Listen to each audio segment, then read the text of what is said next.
At your property, a disaster can occur at any time. So when you have a disaster, say in the middle of the night, the manager may not be there.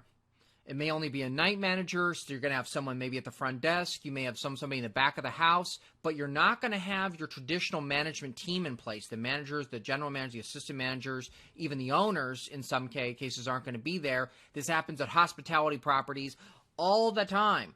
And when it does, what happens is that employees who are not empowered to act within the disaster plan don't feel part of the process. When they don't feel part of the process, that means they're not going to pick up your disaster plan at all. So your disaster plan that is hundreds and hundreds and hundreds of pages long that you spent tons of money to create, you hired consultants, you hired different people to audit it year after year after year, but yet you forgot the main thing, which is you forgot to empower the people who are actually going to be expected to execute the plan. It happens all the time where disasters occur when no manager is on duty at all. This happens at hospitality properties, particularly in the early morning, where when the overnight night shift, they're just beginning to do the shift change, and the management is about an hour or two from actually arriving, and then all of a sudden you see a lot of confusion and chaos because people are not really sure who's supposed to be in charge.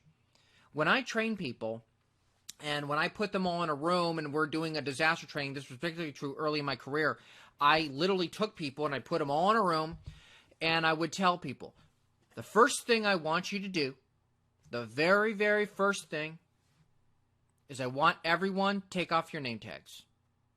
And they were like, why? And I said, I want you to take off your name badges and I want you to slip them in your pocket. And so people do that. Everyone would take off their name badges and put them in their pockets. Then what I would do is, usually I was doing like a disaster simulation, so I would pretend like we were having an earthquake and I was trying to pick who's going to be in charge, who's going to run the disaster response, who's going to activate the disaster plan, who's going to be the one expected to find the binder, and I'll look around. And then I'll see somebody way in the back, somebody who is deliberately trying to avert my gaze. Whoever tries to avert my gaze gets selected to be the person in charge of this simulated disaster.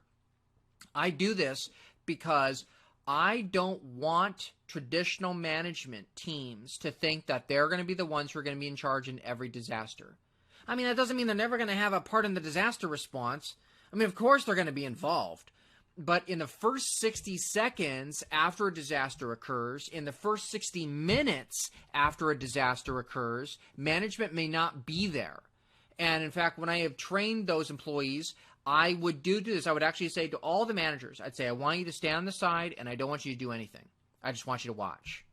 You're not going to be engaged or involved. And everybody thinks that's absolutely crazy because I'll go around the room and I'll say, who do you guys think ought to be in charge?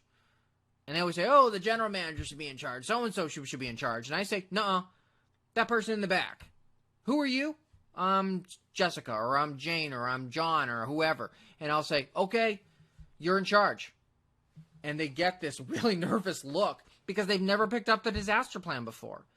And I say, that was the first thing wrong with this disaster plan. 600 pages worth of plans, and you never truly put your employees in a position to be empowered to use these plans and be able to lead, because successful leadership in a disaster requires empowerment. If people don't feel empowered, they don't feel like the ability to be able to pick up this monster, then they are never going to be able to create the kinds of efficient, effective disaster response teams that your guests, patrons, and vendors are going to require when an emergency occurs.